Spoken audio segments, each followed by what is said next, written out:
My name is Kevin, and I turned 38 this year. I work as a system engineer. I'm so busy with my job that I'm still single. Because I'm an only child, my parents, especially lately, keep telling me to get married and to show their grandchildren. If I explained that my job is important right now, my mom wouldn't be convinced. Ever since my dad passed away, my mom has been pushing me even more. She might be feeling lonely. The deadline phase for system engineers in IT companies is hell. When our sales team isn't coordinating with us, things really go south. We often get hit with unreasonable changes that clients push onto us. Thankfully, I'm highly regarded in my company for my work. Naturally, I get assigned more challenging tasks. I'm entrusted with meaningful work. I feel needed and appreciated at work. But, because I'm always working, I hardly have any opportunities to meet women. I'm not even invited to matchmaking parties anymore. But there is a woman I look up to and admire. Her name is Samantha, our project leader. I believe she's 2 years older than me. She's a system analyst, like a general manager for us system engineers. Basically, she's like our direct boss. She's well known in the industry and is really kind to our team. On the other hand, she can be tough on competitors. She always carries herself with confidence and grace. My only pleasure is seeing her at work. Just hearing a sweet voice say good morning makes me happy. So, even though I haven't met anyone, I'm not looking for a girlfriend. However, what weighed on my heart was that I couldn't fulfill my mom's wish as I was the only one left living at home.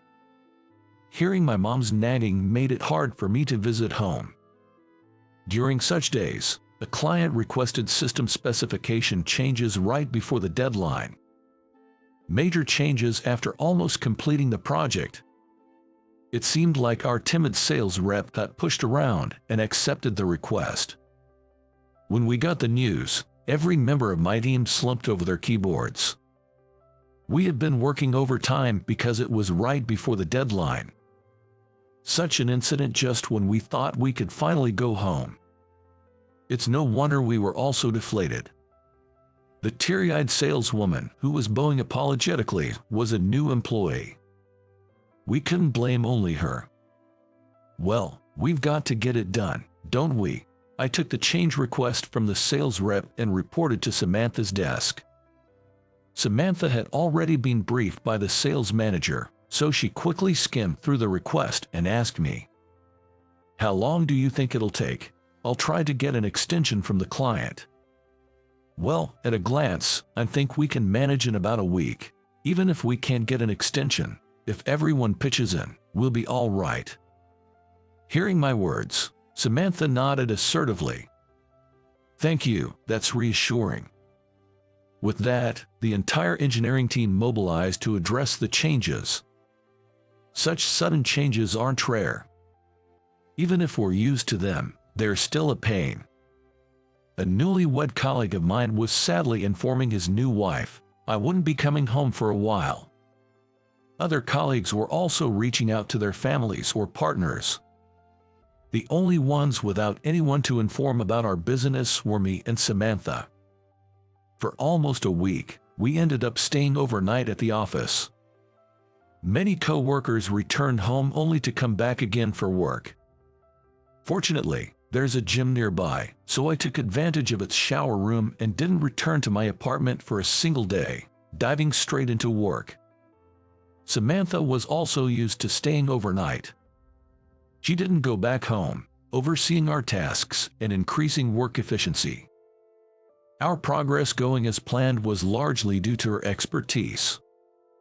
After handing over the data to sales and our contacts, we all collapsed onto floors or couches. An entire week. Trimming down our sleep hours, we finally reached the delivery day. We handed the data over to sales around 1 a.m. I fell into a deep sleep and was awakened by the morning sunlight streaming through the window. Some colleagues were still asleep on the floor, but most were sprawled on the small couches. Carefully trying to move without waking the person sleeping next to me, I suddenly froze. Right in front of me was Samantha's face, defenseless in sleep. It wasn't the face of the boss I usually see. She looked like a child in her sleep. Awareness of her made my heart race. Her beautiful lips parted slightly, murmuring some indistinct words in her sleep. I felt like I was watching something I shouldn't. Yet, I couldn't take my eyes off her. Just a bit longer, I kept telling myself as I gazed at Samantha's sleeping face. I had never looked at her for so long before. As I was entranced by her, her eyelids suddenly lifted, and my heart felt like it would burst. With a small scream, Samantha jolted awake. "Eek, Kevin, why didn't you wake me up?" How embarrassing. The usually calm and composed lady is now flustered, her ears turning a bright shade of red. "Oh, I'm really sorry. I thought about waking you up, but..." Samantha places both hands on her cheeks, trying hard to hide something from me. "Samantha, I'm going to ask something embarrassing, but please be honest, okay?" Samantha's face is beet red, showing just how embarrassed she truly feels. "Well, if it's something I can answer." Then Samantha leans in, whispering into my ear. She probably didn't want anyone else to overhear. I couldn't hide the nervous excitement as her lips approached. Suddenly, I felt her soft breath near my ear. Didn't snore, did I? Huh? Caught off guard by the unexpected question, I blurted out a response. I hadn't imagined she'd be concerned about something like that. She looks at me with an expectant gaze. "You were fine. You were sleeping soundly, just like a child." My response seemed to relieve her. She smiled with an innocent face, saying, "Oh, thank goodness." That smile of hers was something I'd never seen before in Samantha, and my heart was filled with a fluttering feeling that wasn't just nerves. I had always admired her as my boss, but this fresh surprise of seeing her as such a cute lady was unexpected. From that day on, she was no longer just someone I admired, but someone I had feelings for. I got a call from my mom back home 3 days after that hectic project deadline. Apparently, one of my old school friends from our hometown had gotten married, and she lamented over the phone if I still hadn't found someone.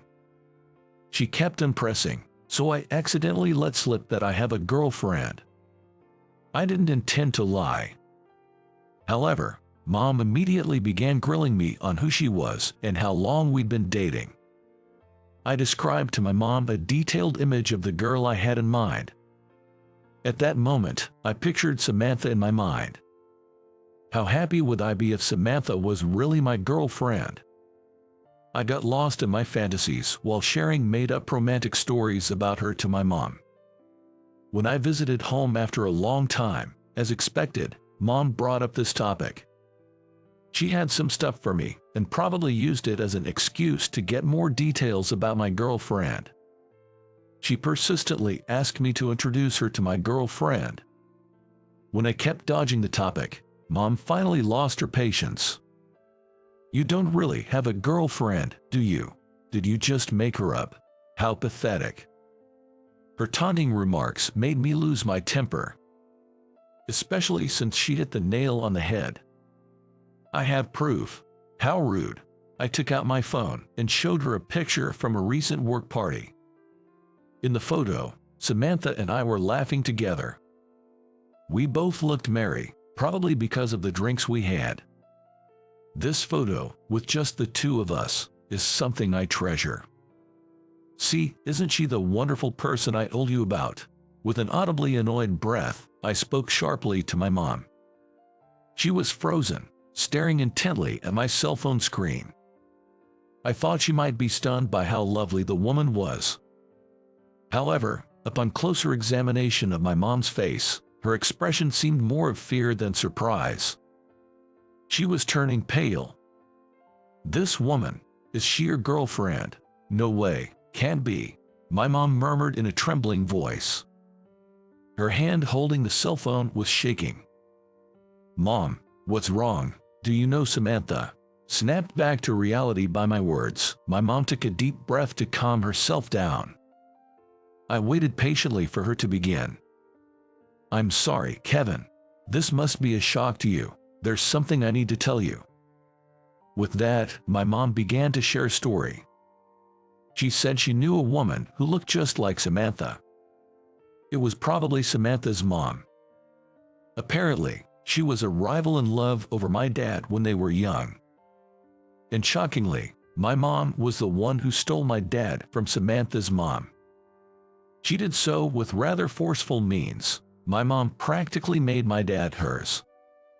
My dad's family business was in decline, and he was persuaded to marry my mom because she brought a significant dowry. To save the family business, he married my mom, essentially leaving Samantha's mom, whom he was dating at the time. My mom has been living with guilt towards Samantha's mom ever since. Growing up, I always thought my parents had a great relationship. I couldn't have imagined they had such a past. Tears formed in my mom's eyes as she expressed a desire to meet Samantha. She wondered if my dating Samantha might be some kind of destiny. Of course, Samantha is a fictional girlfriend of mine. There's no way to introduce her to my mom. I quickly changed the topic and made my exit, heading back to my apartment. However, from that day on, my mom started calling almost every night. She kept repeating her wish to meet Samantha. Even when I tell her both Samantha and I are swamped with work, she doesn't listen. Lately, she's even been calling during work hours. What's going on? Is there some sort of problem? After ending the call with my mom and returning to my desk, Samantha, with a concerned look, approached me. Seeing me leave my desk multiple times for calls, she wondered if I was dealing with some issues. "Well, it's my mom on the phone." I honestly explained everything to Samantha. About how I had introduced her to my mom as my girlfriend, and the past connection between my mom and Samantha's mom. Then I made a plea to Samantha. "I know it's a lot to ask. Would you pretend to be my girlfriend just for a day?" I felt it was a shameless request, but it seemed like the only way out of my mom's constant inquiries. I believed meeting Samantha would satisfy her. Later, I could just tell my mom we broke up. I clasped my hands, begging Samantha, and she chuckled a little. "All right, but you owe me one." Relief washed over me upon hearing her response. She giggled, seeing my evident relief. "You're the ace of our team, you know. We can't have you getting sidetracked by such trivial things." She was absolutely right. Finding no words to reply, all I could do was offer a weak smile. The weekend came, and I took Samantha to my parents' home. I had already informed my mom of our visit. She was waiting for us at the front door. As Samantha stepped out of the car, my mom squinted as if looking at something dazzling. Perhaps trying to find traces of her old rival in Samantha. "Nice to meet you. My name is Samantha Smith." As she introduced herself and bowed her head, my mom gently nodded and took her hand. Seemingly forgetting about me, they both entered the living room. I hurriedly followed behind them. In the living room, I introduced her as my girlfriend. "Kevin has been so kind to me," she said. Samantha, playing her role perfectly, went along with my little lie. My mom, tears forming in her eyes, gazed at Samantha. She then confessed about a past dispute she had with Samantha's mom. Choking back tears, she apologized for the rift she had caused between them. Samantha softly and tenderly held my mom's hands and smiled in understanding. "You don't have to apologize for anything. My parents passed away when I was young, but I believe they were a loving couple. To this day, they are still my ideal image of a married couple," Samantha said, smiling at my mom and me. She laughed, saying that she was born because my parents got married. So, all's well that ends well, right? I joked, and both my mom and Samantha burst into laughter. I could sense the years of guilt that had been weighing on my mom's heart beginning to lift. I thought to myself, maybe I've done something right by her after all. My dream is to build a family like that, alongside Kevin, she said. Samantha stared intently at both me and my mom with a serious expression. Even though I knew she was just acting, my heart raced as if it would burst out of my chest. Tears of joy rolled down my mom's cheeks, moved by Samantha's words. My mom waved us off as we got into the car and we began our journey home. Both Samantha and I exhaled deeply at the same time. That was a proof that we had both been quite tense. We found it funny and laughed together. Thank you for today, Samantha. Your acting was so realistic it had my heart racing, I said as I drove. Feeling a bit shy, I couldn't bring myself to look at her face. Then, I heard a disappointed sigh from the passenger seat. I panicked, thinking I had upset her. I struggled to find the right words, but nothing came to mind. The atmosphere in the car grew tense. Kevin, are you just going to let today be a charade? Samantha asked, her face still turned to the window. Wait, what does she mean? Was this a confession from Samantha? I don't want it to be just that, I exclaimed, pressing the gas pedal harder. From the passenger seat, a soft thank you was heard. Feeling somewhat embarrassed, I responded, no, thank you. It wasn't the most eloquent reply, but I couldn't think of anything else to say. I think I was the most surprised by the unexpected turn of events. My relationship with Samantha continued to progress smoothly, and on Christmas, I proposed to her. The growing affection I felt as she happily accepted the ring was overwhelming. I vowed to protect her for the rest of my life. But later on, I found out she had been hiding something from me. When she said we needed to talk before getting married, I feared she was breaking up with me. However, her confession wasn't about breaking up, but a much more painful story. Samantha's parents divorced when she was young. Her mom raised her as a single parent and unfortunately passed away due to overwork and stress. Apparently, her mom had always been somewhat frail. Smith was her mom's maiden name, and her father had taken her mom's name when they got married. After the divorce, Samantha had no idea what became of her father. The image of her parents being the perfect couple, the ideal family for her, was a complete fabrication. It was a white lie she told to ease the guilt my mom felt deep inside. It made me realize just how compassionate and kind-hearted she truly was. A kindness that seemed to embrace everything. It felt like I was rediscovering her charm. I hope to become a person who is kinder and more compassionate than her. You're not having a wedding ceremony. That's a shame. When I went home to announce my engagement, my mom bombarded me with questions. She seemed to think I was being irresponsible by not hosting a wedding ceremony. We're planning to just take wedding photos and skip the ceremony. It's what she wants to. My mom reluctantly agreed to our decision after hearing my explanation. I have a favor to ask of you, Mom. Would you help me choose a wedding dress? Samantha spread out a bunch of wedding dress catalogs in front of my mom.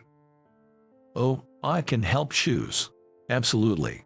Kevin isn't exactly the best when it comes to choosing my dress. The two of them are looking at me and chuckling.